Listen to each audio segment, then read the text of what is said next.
Abim hoş geldin Taksim'e. Hoş bulduk. Nasılsın, kardeşim? iyi misin? İyiyim Bram, sen nasılsın, iyisin? Allah razı olsun. Kendinden bahseder misin biraz? İnsanlar zaten seni tanıyor da. Halil Fesli, meşhur masuklu yapan. Evet, kuruluş meşapı yaptık İbo Can kardeşimle. Şimdi 2'yi yapacağız. Taksim'e geldik yine iş nedeniyle. Güzel kardeşlerimi gördüm. Beraber öyle bir dediler bir parça yapalım, beraber yapacağız. Evet.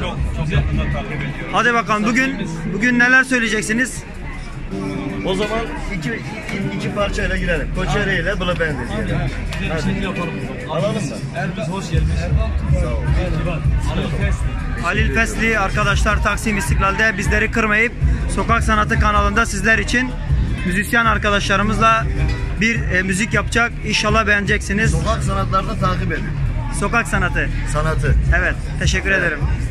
Ben Servet Şahin, Erdal Tutak, Koçer Şervan. Ben Koçer Şervan. Zaten Halil Fesli tanımayan yok. Ben de Halil Fesli. Çok sağ ol.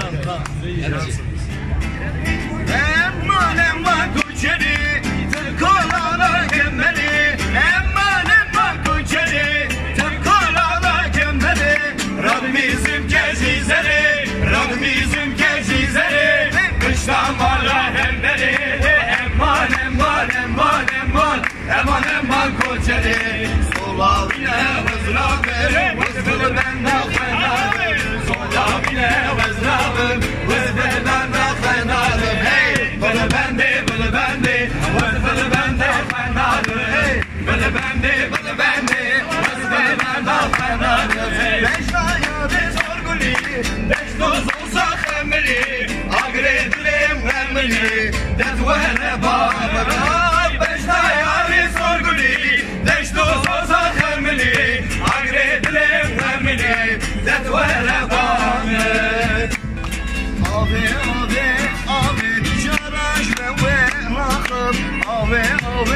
Ave şirin şerbeti vatfım Ave ticaret ve emrahım Ave şirin şerbeti vatfım Daya meke daya miyano Dal gazaneno Rona huvazeno Dal bu be Rona zube Dal bu be Rona zube Vares kerabi manga bu be La la la la la